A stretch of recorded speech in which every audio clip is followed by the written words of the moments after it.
This man is a top-tier shaman known as the King of Instant Death. However, at 18, he was just a boy bullied by everyone. But he possesses extraordinary talent in casting curses. A simple sword dance makes the school bully pay the price. Through this twist of fate, he becomes a shaman who profits corporations. In this world, shamans are no longer frauds, and they have clear rankings. Third-rate shamans serve individuals, offering only simple advice. Second-rate shamans serve corporations, helping them profit. First-rate shamans serve politicians, even manipulating elections, thereby gaining fame and wealth. However, once the corporations they serve go bankrupt or the politicians fall from power, they meet terrible ends as well. The man who meets these standards is a first-rate shaman, Cheonji-sung. He now arrives at Yoido by helicopter. Countless corporations have established roots here. This is a place where billions can be easily earned or lost. Shaman culture thrives here. This is where the stars of the shaman world gather. Here, shamans can be seen on every street. With that, Cheonji-sung arrives at his destination. This is where he works. His assistant has already arranged the schedule. Cheonji-sung changes his clothes. He pushes open the door. Before him lies a ritual chamber. Sacrificial offerings, ritual tools, and a musical ensemble are all prepared. The goal this time is to make the rival company's stock price drop. For every 1% the stock falls, he earns 1 billion won in cash. Ji-sung marvels at the scale of this operation. Who did the rival company hire? The assistant immediately responds that it's a savage god with 50 years of experience. Rumors say the recent market crash was his doing. Ji-sung scoffs at this, because the farther a savage god is from his active radius, the weaker he becomes. This means Ji-sung can completely suppress him. The music then begins. Ji-sung dances to the rhythm. He then slaughters the sacrifice. This scene makes the staff vomit. Ji-sung ignites the talisman. As water pours down, the ritual concludes. Meanwhile, the stock market opens. Everyone at the exchange exchanges bewildered looks.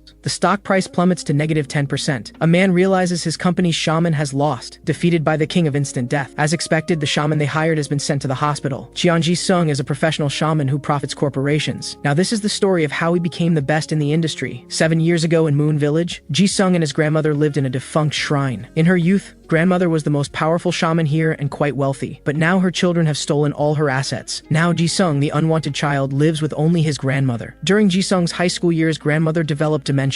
Ji-sung has been taking care of her ever since. Ji-sung prepares to leave for school. Seeing he's about to be late, he rushes out. Arriving at school, his misfortune doesn't end there. Just one step away, the scene before him makes Ji-sung freeze. His desk has been covered with red bean porridge. The group that bullies him is chatting and laughing nearby. The school bully Kim Jae-hyun even casually greets him. "It's the winter solstice today. I specially bought this red bean porridge for you." Ji-sung ignores him. He steps forward to clean his desk, but Kim Jae-hyun suddenly slams him onto the desk. "Who told you to clean it up? Are you going to ignore your friend's kindness?" Ji-sung looks up and glares at Kim Jae-hyun. This makes him flinch. To save face, he threatens Ji-sung as he leaves. Ji-sung still ignores him. He slams the door and leaves. After he's gone, the group worries if Kim Jae-hyun will be cursed, but Kim Jae-hyun sneers. "Let him try. My dad is a pastor anyway." Ji-sung hears the classroom chatter clearly. Anger makes him clench his fists. He won't let this slide. He has his own final resort. Ji-sung first goes to a butcher shop to buy blood sausage. Then he prints Kim Jae-hyun's photo at the library. Finally, he returns home. Grandmother thinks it's mealtime. Ji-sung says it's not time yet. From grandmother, he learns that the demolition team has already come by. Ji-sung searches through the cabinet. He finds a key. He tells grandmother they'll eat soon. They have blood sausage today. Ji-sung arrives at a room door. He unlocks it with the key. This is the ritual chamber grandmother used before. Ji-sung saw grandmother perform rituals as a child. Casting a curse requires 4 elements. First, a target. Second, a sacrifice. Third, music. Finally, ritual tools. The preparations are complete. He assumes his stance. "You brought this on yourself." He shakes the bell. He swings the blade. The music reaches its climax. First, he slashes the photo. Then he chops the blood sausage. The commotion inside reaches outside. Manager Mi immediately recognizes someone is performing a ritual. Cheol-gun confirms he hears it too. What puzzles Manager Mi is that the old woman here has lost her mind and couldn't possibly cast a death curse. She suspects someone else is inside. Her conclusion, only an old woman and her grandson are inside. Manager Mi orders Cheol-gun to investigate by tonight whether it's really Chin Ji-sung performing the ritual and the condition of the cursed target. Cheol-gun agrees. He then drives away. Ji-sung inside has no idea what's happening. Meanwhile, Kim Jae-hyun is casually smoking on the rooftop. Suddenly, ash burns him. He falls backward. He plummets from the building. That evening, Cheol-gun reports to Manager Mi. The one performing the ritual is indeed Cheon Ji-sung. Manager Mi wonders who he cursed. It turns out to be a classmate who bullied him. Manager Mi asks about the target's condition. The answer, he fell from a building this afternoon with both legs broken. Manager Mi decides she must recruit this talented shaman. That evening, Ji-sung opens the door to find. Manager Mi has come looking for him. Ji-sung is confused about visitors this late. He assumes they're here for grandmother. But Manager Mi says she's looking for Ji-sung. Ji-sung finds this baffling. The two whisper in front of him. Then they hand him money. Ji-sung thinks they're here to show off off their wealth. He tries to dismiss them, but Manager Mi grabs him. Manager Mi wants to buy an hour of his time at 20 times minimum wage. They sit outside a convenience store. Manager Mi complains there's no coffee shop on this street, which makes Ji-sung not know whether to laugh or cry. He accepts the soda. So why are you buying my time? Unexpectedly, Manager Mi states outright that Ji-sung cast a death curse today. She informs him of Kim Jae-hyun's condition. Hearing this, Ji-sung nervously defends himself. He hysterically protests that Kim Jae-hyun was at fault first. Manager Mi doesn't care about that. She's not interested in these matters. What she wants is Ji-sung's talent. Ji-sung doesn't want trouble, so he refuses Manager Mi's proposal. Hearing this, Manager Mi covers his mouth. She emphasizes she's the employer. Shut up and listen. She's not asking him to curse people, but to curse corporations. Ji-sung never imagined corporations could be cursed. Manager Mi explains, if a shrine blesses a corporation, that corporation prospers. Conversely, if a death curse is cast, problems arise. So one can profit by predicting stock prices. Therefore, corporations hire shamans. They're even willing to pay billions.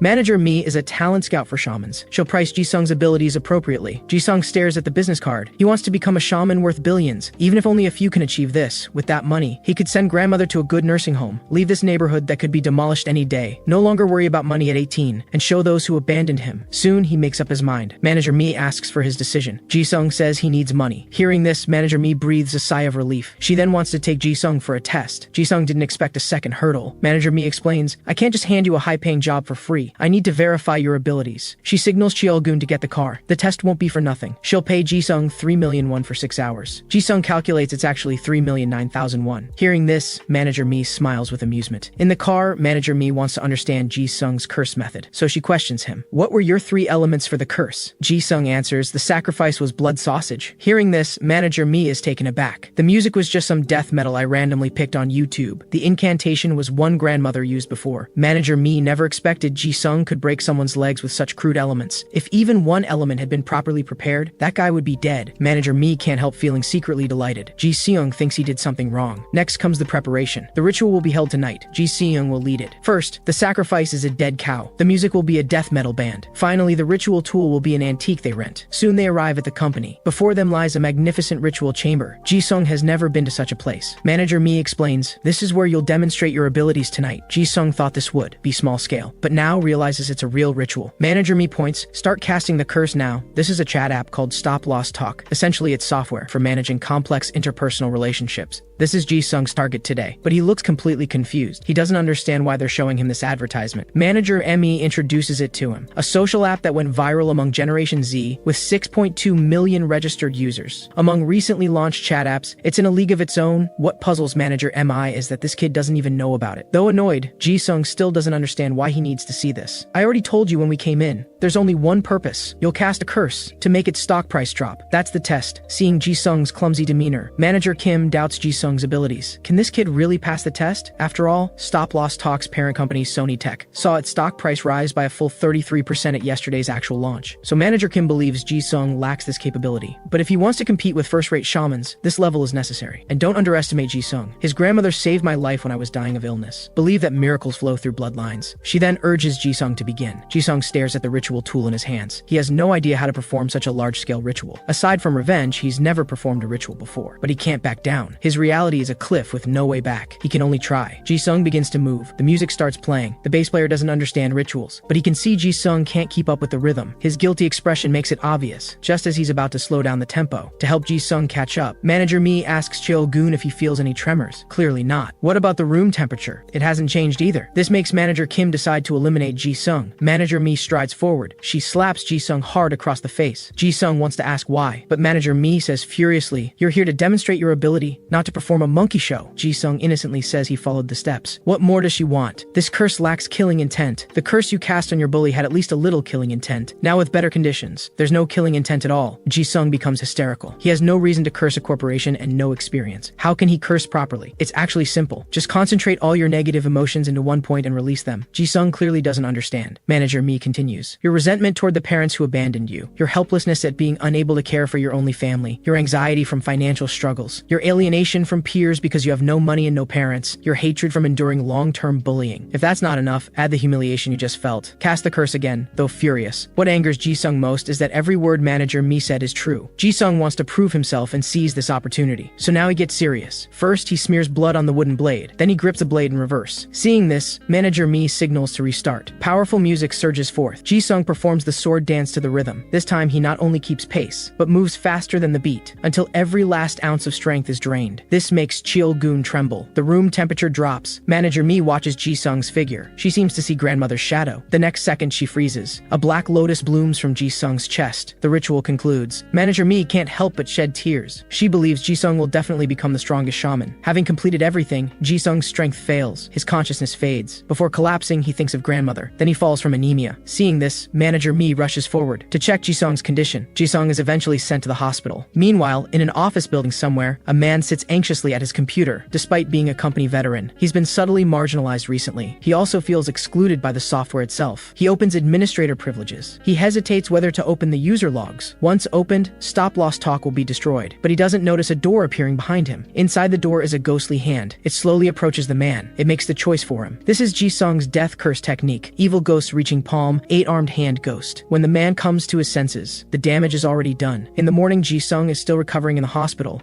Manager Mi tends to him. She then calls the company boss. This man is Justin, CEO of Gold Cross. Justin immediately complains that Manager Mi is calling too early. Manager Mi scolds him. Being early doesn't mean we won't make money, does it? Hearing this, Justin perks up. He asks Manager Mi for details. Manager Mi instructs Justin to short Sony Tech when the market opens. Justin is skeptical. Sony Tech stock is currently rising steadily. But on second thought, Manager Mi wouldn't call without confidence. Manager Mi asks about the company's liquid assets. The answer is about 8 billion won. Hearing this, Manager Mi says it's too little. Justin nearly jumps up. 8 billion is more than enough for one short sale. And I haven't even agreed yet. Shorting a steadily rising stock requires caution. Hearing this, Manager Emmy stakes her 2 billion won year-end bonus, but demands the commission rate increase to 10%. Justin thinks this money-obsessed woman has lost her mind. She must have found a star. So he agrees. But Manager Mi has one more thing. She warns Justin to sleep with women less often, or he'll lose his fortune. Justin immediately pushes away 2 women. He's eager to make money now. Ji-sung finally wakes up 2.5 hours later. He opens his eyes to see Manager Mi in a bathrobe. This embarrasses him. He quickly asks Manager Mi to get dressed. Manager Mi changes the subject. It's market opening time now. This is the moment Ji-sung changes his fate. However, the fate-changing moment doesn't come easily. Instead, there's bitter silence. Sony Tech's stock price is rising in real time. This makes Ji-sung suspect something went wrong. The company's stock isn't falling at all. It's rising. At this moment, Manager Kim enters and interrupts. If the company suffers losses this time, the team leader will be responsible. Manager Mi is certain the stock will fall. Manager Kim remains skeptical. Manager Mi becomes irritated. I've earned the company over 10 billion won with an 82% success rate. I'm certain the stock will drop before closing. If there are losses, I'll take full responsibility. Tell the board not to be cowards. Ji-sung feels suffocated, though he's not responsible. He doesn't understand why this woman remains unwavering. 2.5 minutes later, the turning point begins. The downward trend becomes increasingly clear, eventually turning into a crash. Ji-sung isn't sure if it succeeded, but Manager Mi's expression says everything. Everyone at the exchange erupts in chaos. No one knows what happened. Rumors say insiders have started selling. At this moment, a man catches everyone's attention. News breaks that a developer unauthorized opened the login logs. Everyone crowds around. The screen shows the hacked version of stop-loss talk. The news has spread. The culprit behind all this fled overseas that very day. Next comes massive user exodus. Nearly 1 million users deleted their accounts that day. The software for managing complex relationships lost all credibility. The stock price experienced 3 consecutive crashes. It's now worthless. Ji-sung sees the news. He cautiously asks if they succeeded. Manager Mi never expected. Ji-sung could destroy a company with just one death curse. Accurately speaking, not just one company, but an entire division. This can no longer be described as monstrous. This kid is clearly a human money printing machine. Clearly, Ji-sung passed with unexpected results. This makes him breathe a sigh of relief. Ji-sung officially becomes a Yoido shaman. Manager Mi tells Ji-sung to call her team leader from now on. They'll be seeing each other often. Next comes the time to collect the rewards. Manager Mi brings Ji-sung to meet Justin at the company. Ji-sung has never been to such a luxurious place. He only snaps back to reality when Manager Mi introduces Justin. Justin never expected the hired shaman to be just a kid. Ji-sung thinks he won't be accepted because of his age. But Justin doesn't care. He hands Ji-sung his business card. He says he has high expectations. After all, no one would refuse a money printing machine. Manager Mi tells Justin to get to the point. He claps his hands. A case of cash is brought before Ji-sung. The total amount is over 500 million won. Ji-sung is in disbelief. This turns out to be his ritual fee. Ji-sung is confused. Wasn't the ritual fee already transferred? Manager Mi explains that was just hourly wage. This is commission. We earned this because of you, so take it as your share. Hearing this, Ji-sung freezes in shock. Until Manager Mi says if you don't want it, give it to me. He snatches the case. He's never seen this much money in his life. Every bit of money had to be carefully budgeted. Even then, he often owed meal fees, so he needs time to process this. Manager Mi tells Ji-sung to stay calm. The company will help him earn much more in the future. Before leaving, Justin tells Ji-sung not to be poached. He's willing to pay more, having touched money he's never touched in his life. Ji-sung already knows where to spend it first. Ji-sung takes grandmother to a barbecue restaurant. During the meal, he mentions the nursing home. Grandmother asks, "They won't only give one meal a day like you, will they?" Ji-sung doesn't know whether to laugh or cry. Including snacks, there are 5 meals. "I can send you there tomorrow. It's not far from home. I can visit every day." Grandmother tells Ji-sung not to say things she doesn't understand. Ji-sung promises to give grandmother a better life. Manager Mi witnesses this scene. She has high hopes for Ji-sung. Cheol-gun also thinks he's different from other shamans. Very kind. Manager Mi hopes Ji-sung can go far. She has a certain inexplicable fondness for him. News of Ji-sung destroying a company quickly reaches other shamans. This man is Lee Ta-shua, chief shaman of Oseong Finance. The next day, Ji-sung brings grandmother to the nursing home to complete the paperwork. After paying for 2 years at the nursing home, 400 million won remains. Ji-sung feels like it's not real. Having never possessed such wealth, he doesn't know how to use it. Manager Mi asks Ji-sung what he'll do with the money. Ji-sung wants to buy a place to live first. Beyond that, he suggests depositing the rest in a bank. Manager Mi counters, "A kid like you depositing this much money at once, is that really appropriate?" Ji-sung deflates immediately. Manager Mi decides to teach Ji-sung how to spend money. Ji-sung doesn't understand. Are there other ways to spend money? There may not be many ways to earn money, but there are countless ways to spend it. First is the housing issue. Ji-sung initially thinks living alone is too extravagant. Manager Mi warns Ji-sung, if you're stingy about your living space, you might end up in a psychiatric ward. Ji-sung doesn't want to spend the rest of his life in a mental hospital. Next comes purchasing furniture, then ritual tools. They arrive at an antique shop. Manager Mi leads Ji-sung to the shop owner. The shop owner sees the deadly aura around Ji-sung. He knows their purpose for coming. Manager Mi compliments the shop owner's sharp perception as always. The shop owner tells Manager Mi to skip the small talk. "What's your budget?" Manager Mi immediately says 100 million won. Ji-sung never imagined a ritual tool would cost this much. For long-term use, it needs to be at least this level. The shop owner then pulls out a box. Inside is a string of skull-shaped bells. Ji-sung immediately picks it up and examines it. This is his first personal ritual tool. The shop owner warns Ji-sung, "Don't let it consume you." Leaving the antique shop, Manager Mi asks Ji-sung how much money remains. About 150 million won is left. Ji-sung wants to save some just in case, but no investment means no returns. Manager Mi tells Ji-sung not to be reluctant. Ji-sung reluctantly agrees. The top priority is an assistant shaman. They have more experience than a novice shaman like you. Most importantly, when your power runs out, the assistant shaman can take over. This woman is the Mephistopheles fairy, Yu Ra-hee. She refuses without hesitation, though she's down on her luck now. Until recently, she was the first disciple of Korea's top cursed shaman. Her pride won't allow her to assist a novice. She emphasizes her business is doing well, but Manager Mi exposes her on the spot. Yu Ra-hee rushes forward to grab the phone. Manager Mi immediately offers generous compensation, then signals Ji-sung. Though reluctant, Ji-sung pulls out several stacks of cash. Manager Mi takes the opportunity to introduce Ji-sung. After all, serving as assistant to Yeouido's most terrifying shaman isn't so bad, so she agrees. Next is a driver and bodyguard. This man is Choi Dae-ho, former Iron Dragon faction action captain. As expected, he refuses. Manager Mi again deploys the power of cash. Indeed, there's no problem money can't solve. Finally, the band. The same one from before. The bass player approaches Ji-sung. He believes Ji-sung can bring inspiration to his music. He hopes to work with Ji-sung long-term. Ji-sung couldn't ask for more. Back in the car, Manager Mi continues talking about precautions. Ji-sung thanks her awkwardly. Manager Mi proudly states she's only helping Ji-sung for the money. Business doesn't require gratitude. One last trip, Ji-sung needs to pack his belongings. The scene before him is unbelievable. His home has become a sea of flames. The words "ghost eyes" are painted on the wall. Ji-sung knows exactly who did this. He hasn't taken anything out yet. Manager Mi tells Ji-sung to cast another curse. "Didn't we just assemble the team today? So perform the sword dance again. Because the building is old, it's basically burned completely." The firefighters apologize for this. Ji-sung can no longer endure this. He's going to end this once and for all. His team arrives at the scene 2.5 minutes later. Manager Mi briefly explains the situation. Bullying at school wasn't enough. They even came and burned down Ji-sung's home. Everyone wants to comfort him but doesn't know how. Ji-sung stares at the ritual tool in his hands. After a moment, he tells anyone who can't handle this to leave. Daeho's motto is "just pay me." Yu Ra-hee believes they're asking for death. The bass player says he'll perform a killing melody. Preparations are complete. This is Ji-sung's first fully prepared ritual. The assistant shaman begins chanting the incantation. When the last word falls, Ji-sung begins the sword dance. The sound of shaking bells rings out. It becomes increasingly urgent, finally converging into a death curse. Meanwhile, Kim Jae-hyun is street racing with his companions. The blonde guy worries burning the house will bring consequences, but Kim Jae-hyun is indifferent. "There's no politician my dad doesn't know anyway." The blonde guy actually worries Kim Jae-hyun will be cursed again. Kim Jae-hyun says dismissively, "If anything breaks again, I'll kill Cheon Ji-sung." A truck driver nearby complains about these street racing youngsters. Suddenly he discovers a figure has appeared in front of his truck. When he sees clearly, he panics. What's ahead isn't human at all, but a ghost with hollow eyes. This terrifies him into jerking the steering wheel to escape. Unexpectedly, the truck overturns, heading straight toward Kim Jae-hyun's group. After a heavy crash, the scene is chaotic. Kim Jae-hyun doesn't know what happened. His leg is already trapped under the vehicle. He wants to call his companions for help. The next second, his eyes widen in shock. Turns out his companions seem more concerned about themselves. He can only place his hope on the phone nearby. Just as he tries to move toward it, he realizes the motorcycle has completely pinned his leg. At this moment, the sound of high heels echoes in the distance. Kim Jae-hyun immediately calls for help. The sound of high heels grows closer. Finally, the female ghost stands before Kim Jae-hyun. At this point, he can only shout for her to stay away. Then he pulls out a cross as a last struggle. He frantically yells that he's a pastor's son. Before he finishes speaking, a ghostly hand reaches toward him. It grabs the cross. Watching the cross crumble to dust before his eyes, Kim Jae-hyun falls into complete despair. He never imagined Ji-sung could be this ruthless. The person who bullied Ji-sung since elementary school is dead. Though Ji-sung feels somewhat uneasy, he doesn't regret it. He resolves that no one will bully him again. To achieve this, he needs wealth and reputation. So he calls manager Mi. He needs as many jobs as possible now. It doesn't matter which company. Ji-sung and his team perform ritual after ritual. They consecutively destroy several companies. During that time,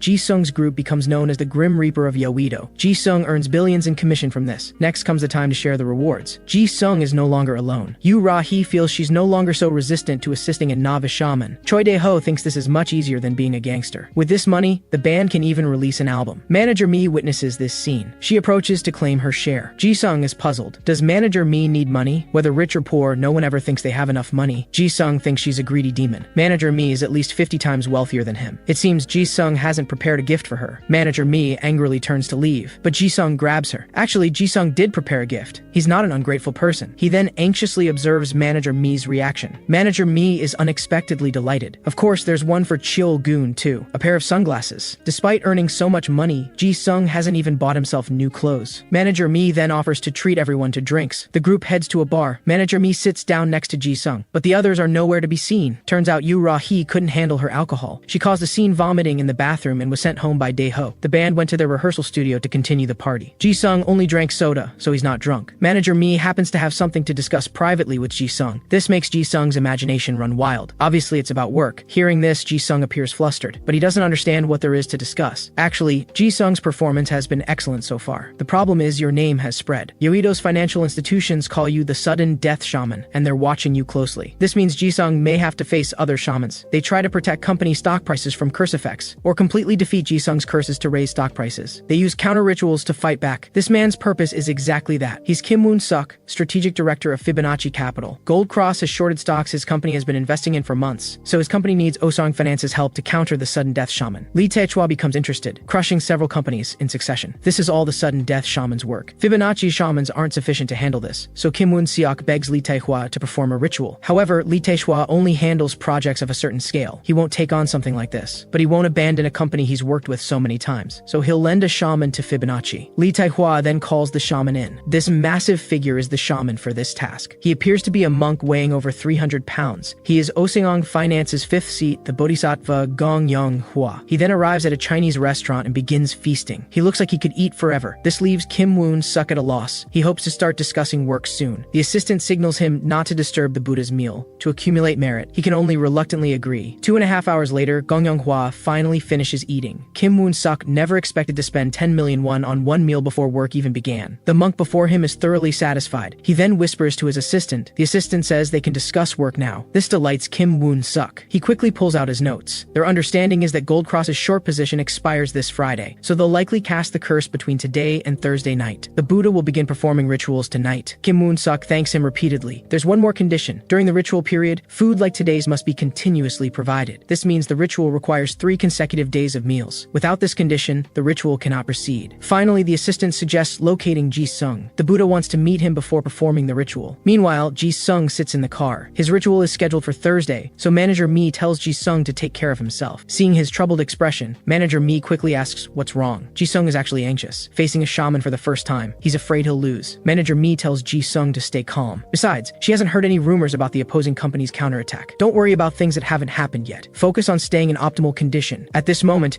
Ji-sung arrives at his destination. He walks toward home. Suddenly, a woman blocks his path. She inexplicably says a Buddha wants to see him. him. The location is in the underground parking garage. Ji-sung follows the woman to the parking garage to investigate. The woman opens the truck's cargo compartment. Gong Yonghua sits inside. Ji-sung never expected this massive blob to be called Buddha. Gong Yonghua waves for his assistant to come forward, then whispers in the assistant's ear again. Ji-sung wants to ask something. The assistant tells him to remain silent. The Buddha has a message to convey. First, the introduction. This is one of Yoido's top 5 shamans, the Bodhisattva Gong Yonghua. He's here to inform Ji-sung who he's facing this time. This is exactly what Manager Mi mentioned. This is his first time encountering such a situation. The assistant tells him to give up this job, arrogantly saying Ji-sung is no match. The Buddha's experience far exceeds anything Ji-sung possesses. But because the Buddha is a peace advocate, he's giving Ji-sung a chance to withdraw. If Ji-sung gives up now, the Buddha will give him some gold as a gift. Before finishing, Gong Yonghua pulls gold from his belly and tosses it to Ji-sung. Ji-sung is bewildered by this. Suddenly a voice interrupts them. It's Manager Mi who came because she was worried. She asks Ji-sung why he's listening to a pig squeal. In her view, Gong Yonghua is afraid of this novice Ji-sung. This makes Gong Yonghua angrily stand up and threaten to make Ji-sung taste curse transference. He states bluntly that Ji-sung is a parasite feeding on others' pain. Ji-sung falls into self-doubt for a moment. He hadn't realized his rituals brought suffering to ordinary people. Manager Mi bursts into laughter. Gong Yonghua doesn't seem to understand what this woman finds funny. You call yourself a Buddha, but you just use rituals to inflate the stock prices of worthless companies to attract retail investors. Gold Cross lowers the stock prices of companies with no intrinsic value. Which one is darker is obvious. Gong Yonghua is rendered speechless. Manager Mi tells Ji-sung to pull himself together. She wants to show this pig who is truly favored by the gods. In the end, they fail to achieve their goal and can only prepare to leave with resentment. Before leaving, Gong Yonghua swears to make Ji-sung experience what it feels like to be abandoned. He will pour everything into this ritual. He will even use the same standards from his younger days. On the other side, Manager Mi is reminding Ji-sung about safety precautions, but Ji-sung appears lost in thought. Manager Mi assumes he is just feeling anxious, but this is not the answer Ji-sung wants. He does not care about criticism from others. It is just that what Gong Yonghua said before leaving about abandonment particularly concerns him. Because Ji-sung experienced trauma before, he absolutely cannot tolerate betrayal. His parents frequently fought when he was young. His father would also commit domestic violence. In the end, he even abandoned him. Therefore, Ji-sung is especially sensitive to the topic of abandonment. Manager Mi promises she will never betray Ji-sung, as he is the best asset she has ever found. This finally puts Ji-sung at ease. He gathers his spirit again. Now he needs to know the essentials of battling other shamans. The first priority is to assemble the team. To confront the opposing shaman, Ji-sung gathers his team. Manager Mi begins leading the meeting. First, attack and defense are essentially a clash of magical power between both sides. This is an all-out battle with no holds barred until one side completely gains the upper hand. Both shamans are betting everything. So this is crucial for Ji-sung. Yu-Ra-He sighs that Ji-sung has terrible luck, facing an opposing shaman so soon after entering the profession. Ji-sung does not yet know how serious this is. In most cases, the defeated shaman will be forced to retire, because the losing side will suffer severe internal injuries, or have their connection to the spirits forcibly severed. Yu-Ra-He is surprised that Ji-sung does not even know this. Although Gong Yonghua is past his peak, it has only been 10 years. What Ji-sung is facing now is a former top-tier shaman. Ji-sung never expected his opponent to be so famous. Suddenly, a pen cap flies over and interrupts the two. On second thought, if Manager Mi were not confident, she would never let Ji-sung participate. Ji-sung will have to face this kind of situation sooner or later anyway, so under no circumstances should anyone say things that will damage his confidence. Choi Dae-ho raises his question, does this mean Ji-sung is the stronger shaman, or is there a strategy to help secure victory? Actually, they all overlook that Ji-sung is much stronger than imagined. Manager Mi already has a perfect strategy. Gong Yonghua will definitely construct defensive fortifications. Attacks from all directions will be nearly useless against him. However, in other words, he is actually digging his own grave. Time quickly arrives at Thursday night. The preparations on Gong Yonghua's side are complete. He himself is now soaking in a bath. This is a grand feast, and the time is almost right. Gong Yonghua immediately shouts for the ritual master to begin. Everyone starts their tasks at hand. The monk who is frantically consuming raw meat begins to emanate golden spiritual energy. Finally, it condenses into a massive sphere above the company building. Then it explodes with a thunderous boom. This is Gong Yonghua's defensive spell, the Laughing Buddha. It is said to be an incarnation of Maitreya Buddha. He has a large belly and a radiant smile on his face, always carrying a huge cloth bag. He distributes food to the hungry. He teaches others with his extraordinary foresight. Therefore, he is worshipped as a deity in many countries. He serves as a symbol of virtue, luck, and wealth. Manager Mi in the distance also sees this scene. Although their opponent is a benevolent deity, the shaman who summons him may not be benevolent. As she speaks, the Laughing Buddha across from them begins to move. Manager Mi immediately sees through the purpose. As expected, a protective barrier forms above the company building. This makes Manager Mi sigh that their side looks like villains summoning evil gods. Now the ritual is fully prepared, only waiting for the manager's command. Manager Mi immediately orders, begin. Almost at the same moment, Ji-sung and the support shaman begin chanting spells. The music also begins. Dozens of gates suddenly appear in the sky. Manager Han observes this scene from a distance. The gates are slowly opening. This is the death curse technique, hungry ghosts of hell. They rapidly attack the laughing Buddha. However, the laughing Buddha slices them in half with a single strike. A group of hungry ghosts is instantly reduced to ashes. Seeing this, the hungry ghosts immediately change formation. The power difference is evident once again. There is no need to avoid battle. The next second, the laughing Buddha scatters a handful of refined rice. It instantly pierces through the attacking hungry ghosts. Attacks continue to come from behind. Seeing this, the laughing Buddha turns and neutralizes the attacks with his cloth bag. It seems Gong Yonghua currently has the upper hand. Cheonji Sung is already teetering on the edge of defeat. The laughing Buddha's defense is stronger than expected. The hungry ghosts are being consumed too quickly. Manager Mi immediately tells Cheol-gun to call. She needs to figure out how much distance remains. Cheol-gun immediately makes the call. The answer he gets is 16 feet remaining. Manager Mi thinks it is still too slow and tells Cheonji Sung to move faster. Try to strike when the opponent lets their guard down. Manager Mi believes that with Cheonji Sung's abilities, he can definitely do it. On the other side, the laughing Buddha has nearly eliminated all the hungry ghosts. This makes Gong Yonghua think that the sudden death shaman is nothing but exaggeration. From the current situation, Cheonji Sung cannot possibly be his match. As long as this ritual succeeds, he will be able to reclaim his position. Manager Han shows an expression of admiration. Now he is ready to ramp up the intensity. Although Gong Yonghua blocks the first wave of attacks, he will not let his guard down. Suddenly his expression changes dramatically. He looks up at the sky. Behind the laughing Buddha, a massive gate has appeared at some point. On Cheonji Sung's side, he finally completes the 66 feet of blades, and he does not fall off. At this,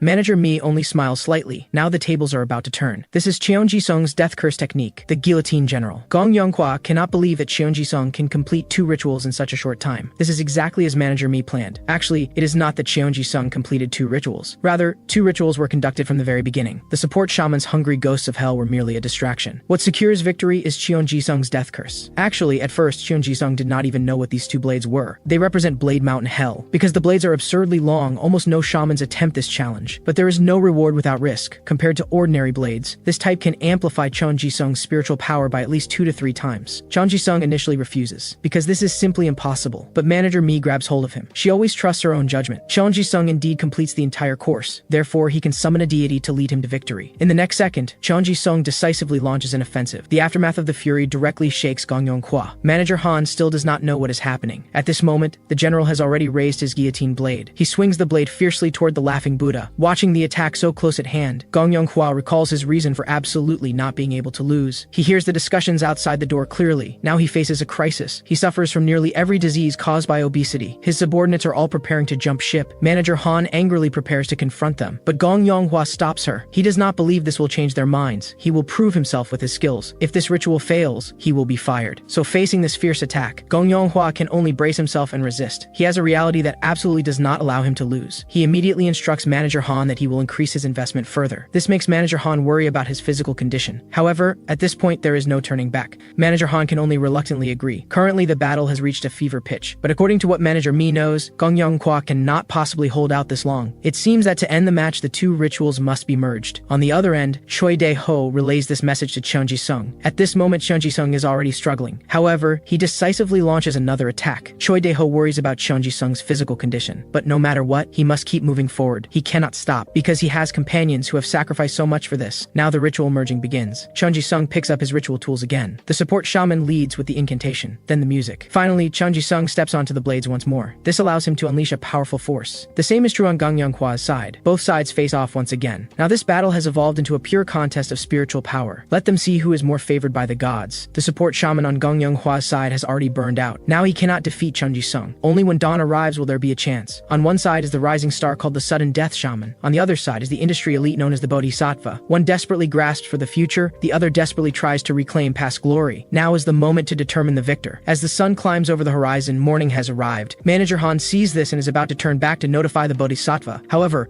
Gong Yonghua is already trembling all over. He collapses and loses consciousness on the spot. The laughing Buddha he summoned gradually dissipates. Then the general raises 2 blades. He swings 2 blade energies. This finishes off the opponent. Li Taihua also observes everything from not far away. Gong Yonghua, struck by the backlash, loses consciousness immediately. Manager Han quickly rushes forward to drag him. It takes great effort to pull him out of the bath. She immediately begins emergency measures. She knows how everyone judges Gong Yonghua. Although they all say he is a has-been, or a pig, she does not care. Manager Han's loyalty to Gong Yonghua is not without reason. It goes back to 3 years ago when she first met Gong Yonghua. At that time, Gong Yonghua was not as obese as he is now, though his appetite was still large. When Manager Han was cleaning, she often ended up with a total mess. This devastated her. She thought that coming to Oshang Finance as a secretary would improve her life. Unexpectedly, Unexpectedly, the job turns out to be cleaning up garbage for a cult pig. The next day, Manager Han comes to deliver documents to Gong Yonghua. Gong Yonghua asks for Manager Han's name and asks if she knows that someone in her family is sick, but how could she possibly know when she is so busy with work? Gong Yonghua tells Manager Han to take her family member for a checkup. Manager Han just finds it rather absurd. However, she eventually wavers. She calls her mother. Unfortunately, her mother has pancreatic cancer. Fortunately, it is discovered early and can still be treated. Manager Han tells her mother not to worry about money. She will take care of everything. However, her mother refuses treatment. She does not want her only family member to ruin her life because of her. She feels she has lived long enough. Manager Han has already grown up now. Throughout her life, her mother has always accommodated her wishes, but this time, her mother has made her own decision. At this moment, Manager Han feels a profound sense of helplessness. Gong Yonghua's words shine like a ray of light into her life. He will pay all the medical expenses and let Manager Han take leave until her mother recovers. Manager Han wants to ask why, but Gong Yonghua simply says that perhaps helping those around him might satisfy his insatiable hunger, so he hopes she will not mind the help from a selfish cult pig. This is why she is now desperately performing emergency measures. Seeing Gong Yonghua has no response, she can only weakly pat him. She does not understand why Gong Yonghua cannot save himself, why he would die so miserably. She cannot accept this. Just at this moment, Gong Yonghua finally responds. Everything settles. Now it is time for the final stage. Manager Mi steps forward to bandage Cheon Ji-sung's wounds. Cheon Ji-sung thinks just applying some ointment would be fine. Manager Mi knows he has done his best. Cheon Ji-sung performed very well this time. This is exactly what Cheon Ji-sung wants to hear. However, there is one more thing. Because Cheon Ji-sung won an encounter ritual this time, he will become a star shaman. Manager Mi seems to guess what Cheon Ji-sung is thinking, and tells him not to be too ridiculous. Cheon Ji-sung sheepishly defends himself that he was not thinking anything. Actually, what Manager Mi means is that Cheon Ji-sung now has fans and haters. Because Cheon Ji-sung defeated a former top 5 member of Oshang Finance, many financial institutions will come seeking him. These are the fans. Conversely, financial institutions closely tied to Oshang Finance, and shamans afraid of losing their jobs, are the haters. Cheon Ji-sung is happy that people will support him. He thinks this is a good thing. Before he finishes speaking, Manager Mi flicks his forehead, because sometimes fans can be more terrifying than haters. As expected, the effect of Cheon Ji-sung's ritual this time is remarkable. It is hard not to attract attention. The man before them is Ma Young-sung, the CEO of Hoan Investment, and the man beside him is Salgut, the shaman of Hoan. There is a reason why Cheon Ji-sung attracts so much attention this time. In the history of Yoido, the only shaman to defeat a top-tier shaman during the novice period was Lee Taikwa. If they can recruit Cheon Ji-sung, they will be able to monopolize all cursed shaman business in Yoido. This immediately piques Ma Young-sung's interest. By whatever means necessary, Ma Young-sung must poach Cheon Ji-sung. At this moment, Cheon Ji-sung is exercising with Manager Mi at the gym. This exhausts him thoroughly. Manager Mi appears completely relaxed. The current training is to prevent fainting during rituals. So far, Cheon Ji-sung has relied on willpower to persevere, but if an accident occurs, the game will be over. Hearing this, Cheon Ji-sung no longer dares to complain. However, there is one more thing. Manager Mi instructs Cheon Ji-sung to live with Choi Dae-ho. Cheon Ji-sung thinks it is only for a few days, but Manager Mi's answer is indefinitely. Cheon Ji-sung is a bit confused. Manager Mi asks Cheon Ji-sung to think about it. How did Gong Yonghua find you last time? As mentioned before, winning an encounter ritual made you a major celebrity. People might come looking for you, so you need someone to protect you around the clock. So what is your answer? Anyway, Manager Mi will not accept a negative answer, so naturally, he accepts. The next day, Choi Dae-ho arrives at Cheon Ji-sung's home with his luggage. He then asks where his room is. Cheon Ji-sung has reserved the innermost room for him. Dae-ho's scrutinizing gaze makes Cheon Ji-sung a bit uncomfortable. He now worries whether he can get along well with this former gang member. However, he will soon realize that this is a meaningless worry. The next morning, Cheon Ji-sung hears sounds from the kitchen. It turns out Dae-ho has already prepared a hearty breakfast, and when Cheon Ji-sung takes a bite, he discovers it is not just for show. Moreover, this gang member also knows how to clean. The bathroom immediately becomes sparkling clean. On the way to work, he even provides snacks for Cheon Ji-sung. When Cheon Ji-sung returns home after a day of work, feeling very tired, Dae-ho invites him to have a cup of tea to relax. Looking at the tea in his hand, Cheon Ji-sung voices his question. Did Dae-ho know how to do housework before? Dae-ho thought he was burdening Cheon Ji-sung, but he is just curious. All of this is because Dae-ho has a daughter. Cheon Ji-sung cannot believe Dae-ho is already married. This makes Dae-ho somewhat displeased. Cheon Ji-sung does think that if he is married, shouldn't he return to his family? Dae-ho answers that he is divorced. His daughter was awarded to her mother. He works so hard to earn money for custody. His relationship with his daughter is better than with his wife, but because he has a criminal record, he cannot obtain custody. However, if he has better financial conditions, the court might reconsider. Cheon Ji-sung now thinks Dae-ho is clearly a good father. His own father pays no attention to him at all. Dae-ho does not know how to comfort him for a moment, and can only tell Cheon Ji-sung to finish drinking and go to sleep. Just as Cheon Ji-sung prepares to go to sleep, Dae-ho still offers him words of comfort. This makes Cheon Ji-sung feel an unprecedented warmth. Another busy day ends. This time, Dae-ho prepares hot tea for Cheon Ji-sung. Just at this moment, Dae-ho's daughter calls. He first seeks Cheon Ji-sung's consent, then he answers the call. Dae-ho's daughter is in poor condition. She has been living alone for 3 consecutive days. Her mother has not returned home home for 3 days. This infuriates Dae-ho. Hearing this, Cheon Ji-sung holds him back. He suggests they can go pick up Dae-ho's daughter and bring her to his place. Just as they prepare to drive to pick her up, bright lights suddenly flash ahead. A group of cars surrounds them. Before the two can figure out what is happening, Salgut gets out of the car. With him are his lackeys. Cheon Ji-sung appears somewhat panicked. Salgut expresses his desire to talk with Cheon Ji-sung. Dae-ho tells Cheon Ji-sung not to go out. Seeing that Cheon Ji-sung does not get out of the car, Salgut has malicious intentions.